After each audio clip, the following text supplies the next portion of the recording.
Amados amigos, é um privilégio estar com vocês e poder, de alguma maneira, poder ajudá-los. Nossa aula de hoje, ela é extraordinária, tudo aquilo que ela ensina, né? Ezequiel 36, 37 e o 47.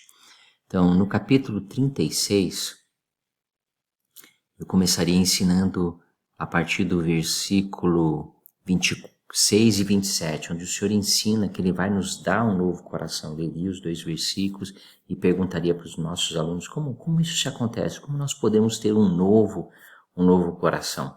Com base para isso, eu utilizaria esse discurso do Elder Gavarré, da conferência de abril de 2022, e ele ensina como nós podemos obter um novo coração, tá bom? Como nós podemos saber que o nosso coração está mudando e como nós podemos manter essa mudança de coração. Um outro discurso maravilhoso também é um do Elder Bednar, tá bom?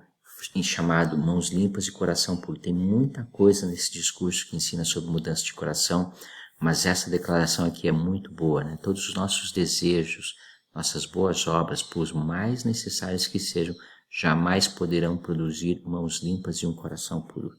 É a expiação de Cristo que concede o poder purificador e redentor que nos ajuda a sobrepujar o pecado e o poder santificador e fortalecedor que nos ajuda a nos tornar melhores do que jamais poderíamos ser. Se nós contássemos apenas com nossa própria força.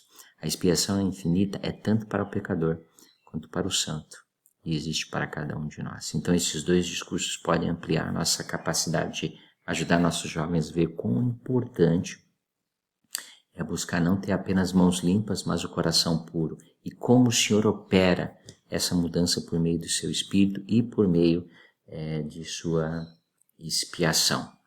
Ok?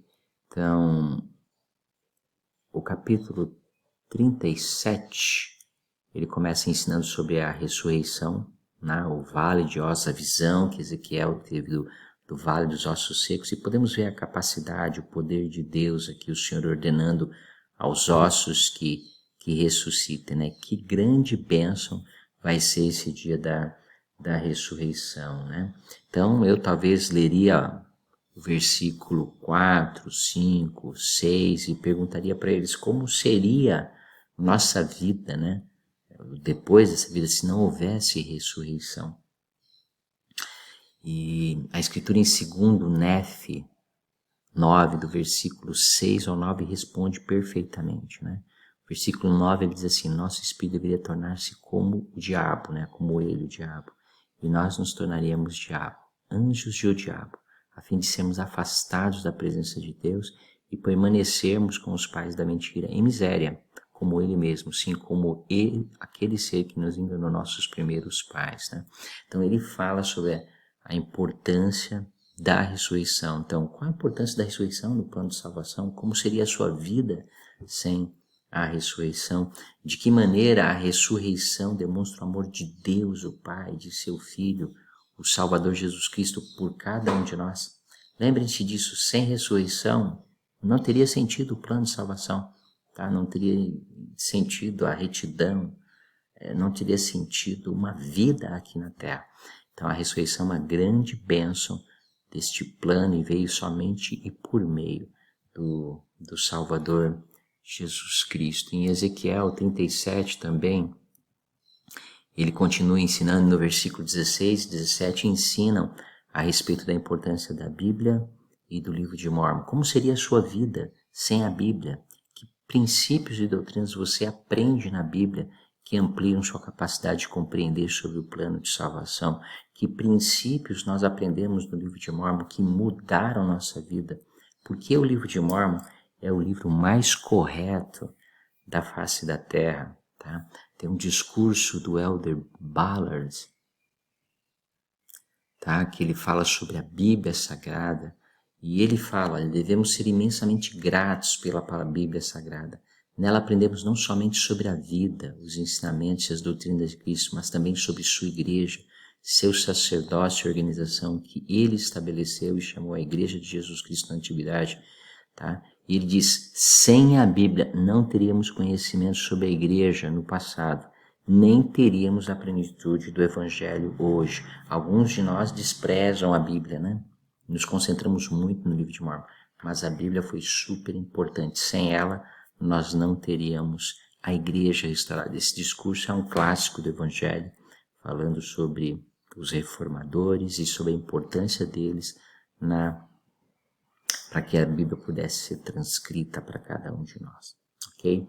Então, tem diversas perguntas maravilhosas, tem diversas coisas que podemos ensinar, não somente sobre a Bíblia e sobre o livro de Mormon, né? Como a Bíblia e o livro de Mormon demonstram o amor de nosso Pai por cada um de nós. Outra pergunta que poderia ser feita, né?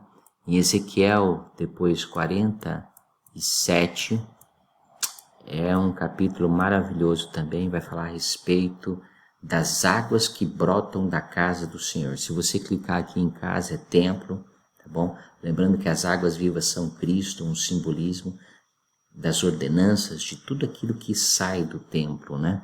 Então, é muito interessante a visão e aquilo que Ezequiel viu brotando da casa do Senhor. Salvação brota da casa do Senhor, né? Brotavam águas, brotava Cristo, salvação por debaixo dos umbrais das portas.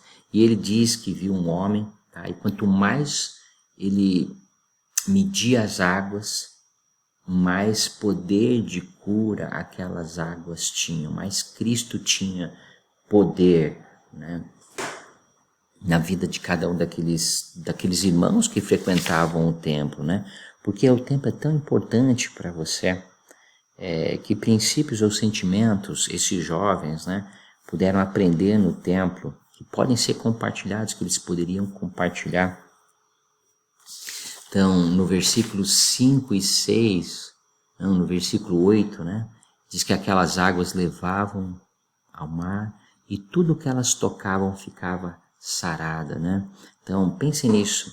Quanto mais nos aprofundamos nas ordenanças e no trabalho de templo e da história da família, mais nós temos o poder de cura, tanto de nossos antepassados, quanto o nosso coração é mudado e temos o poder de cura do Salvador, que pode curar nossas feridas com nossos parentes vivos, com nossos familiares vivos, né? Versículo 9, acontecerá que toda criatura que nadar por onde quer que entrar nesses dois ribeiros viverá, não somente nessa vida, mas na eternidade. E ele diz que haverá muitíssimos peixes, porque lá chegarão estas águas, e sararão, e viverá tudo onde quer que este ribeiro entrar. O poder que Cristo tem de tocar cada coração, de curar todas as coisas por meio do trabalho do templo, da história da família e da indexação. Tem um vídeo no Vem e Segue-me, que o Elder Rowland, juntamente com sua filha e sua esposa, fala um pouquinho a respeito disso, que pode ser muito útil também. Espero que essas sugestões possam ajudar a termos uma aula maravilhosa falando sobre o templo, falando sobre as bênçãos e o poder de cura que ele traz a cada um de nós. Falando sobre o livro de Mormon e a Bíblia, falando a respeito do poder da ressurreição e da mudança de coração. Que Deus possa abençoar cada um de nós ao ministrar essa poderosa aula.